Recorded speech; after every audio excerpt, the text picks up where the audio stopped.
रजनी ना Rajani hopeless chapter character पोरगी.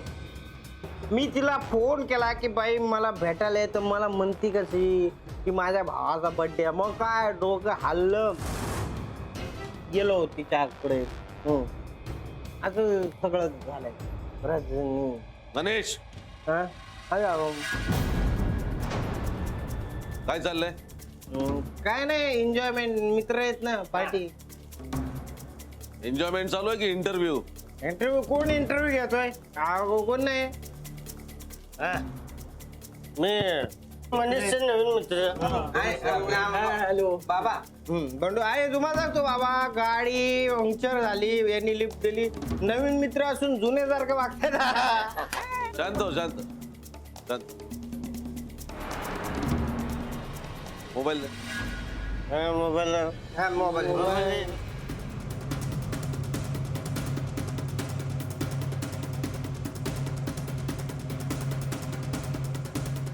अरे जरा शांत व्हा ना.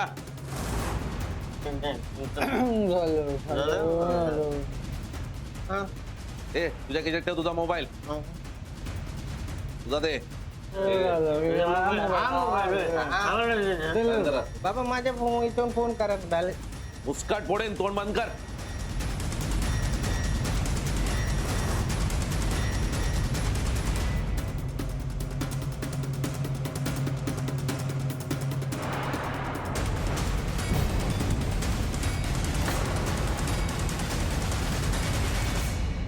हे बघा, तुम्ही खोटं सांगताय. माझे पती आणि मुलगा असं वागणं शक्यच नाही. ते रजनीशीच काय, तुमच्याशीही तसंच वागताय. म्हणूनच त्या दिवशी हवालदार आल्यानंतर तुम्हाला आत पाठवलं त्यांनी. रेखाताई, तुम्ही स्वतःच्या मनाला विचारा ना. एक स्त्री म्हणून या घरात तुम्हाला किती मान दिला जातो. हो, एक स्त्री स्त्रीच्या वेदना समजू शकते. रजनीवर अन्याय झालाय आणि इतकी वर्ष तुमच्यावरही अन्यायच होतो. ही तुमच्याच घरातल्या पुरुषांकडून. पण तुम्ही तो निमूटपणे सहन करत आला. अजून किती दिवस हे सगळं सहन करणार? हे बघा, तुम्ही वाटेल ते बोलताय. या घरात आमच्यावर कोणी अन्याय करत नाहीये. तुम्ही जा इथून, चालत्या व्हा.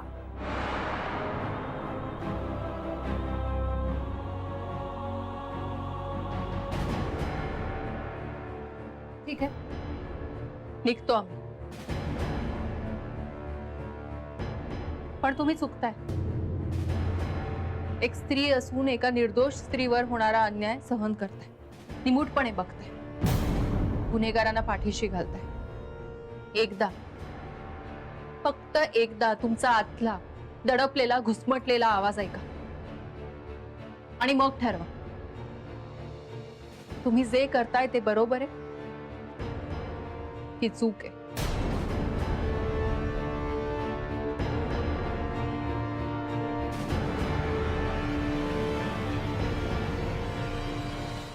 हे काय, तिला चॉकलेट काय देताय? ती काय आता लहान आहे का? 1-2 वर्षात लग्न करायला हवं तिचं.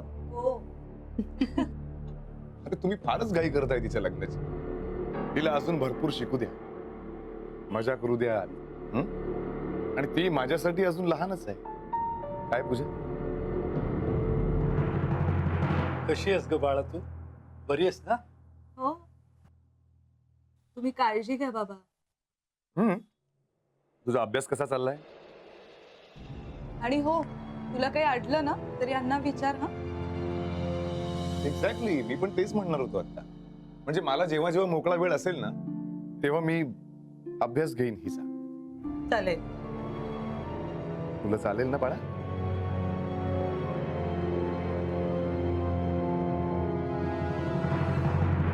अर्चना ताई आणि तुषार भाऊजी आमच्या घरीच राहायला आले. बाबा त्यांच्या खोलीत असायचे, ताई आणि आई किचन मध्ये.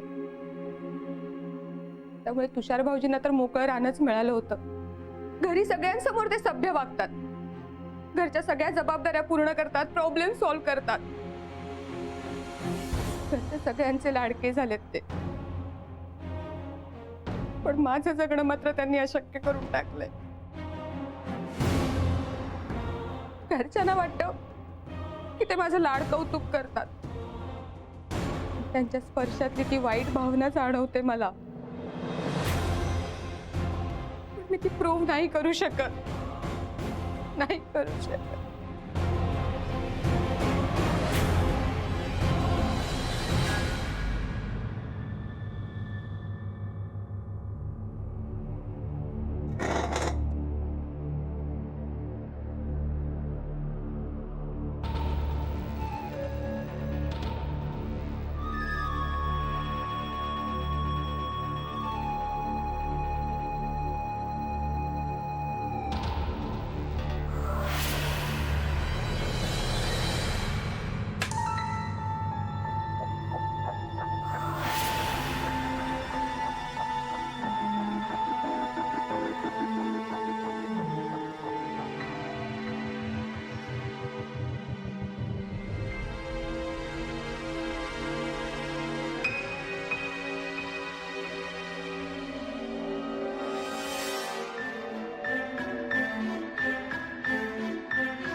किती काम करते सगळं, दमलेशील ना?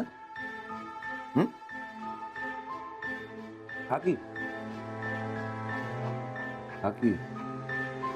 काय ग?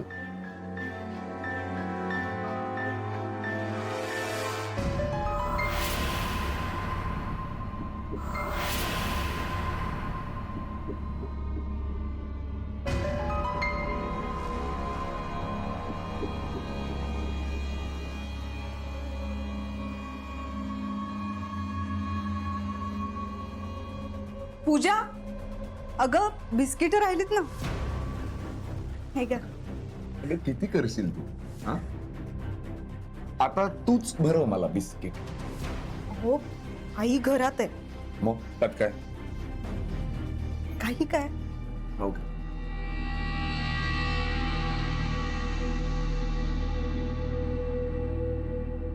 अरे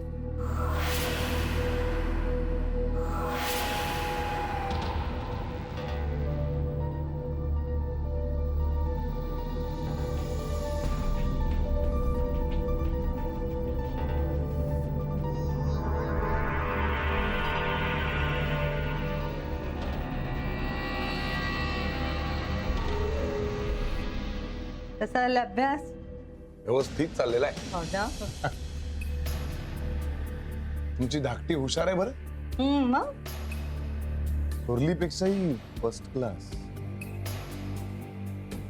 मिळवेल यावर्षी नक्की. तुषारराव, आलो बाबा, मी आलो जरा. या.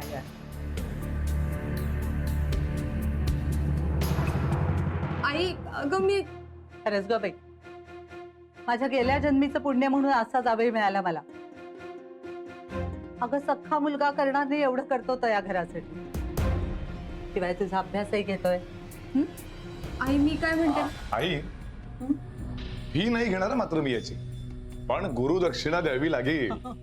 हो तर ती तर द्यावीच लागते. गुरु मागेल ती गुरुदक्षिणा द्यावी लागते शिष्याला, त्याशिवाय गुरु ऋण फिटत नाही. काय पूजा, ऐकलं ना आईने काय सांगितलं ते?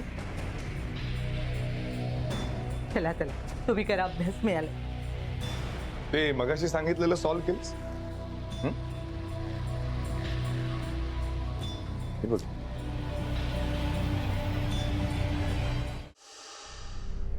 घरी जावंसच वाटत नाहीये. घरी गेल्यावर आधी तो तुषार असेलच टपून बसलेला, त्याची ती घाणेरडी नजर, लोकांच्या नकळत केलेले स्पर्श, सगळं पुन्हा सहन करावं लागणार आहे. पूजा आणि तिच्या मैत्रिणीमध्ये नक्की काहीतरी शिस्त आहे. प्राची, तू तुषारला कोणत्या दुसऱ्या बाईकडे वाईट नजरेनं बघताना बघितलं?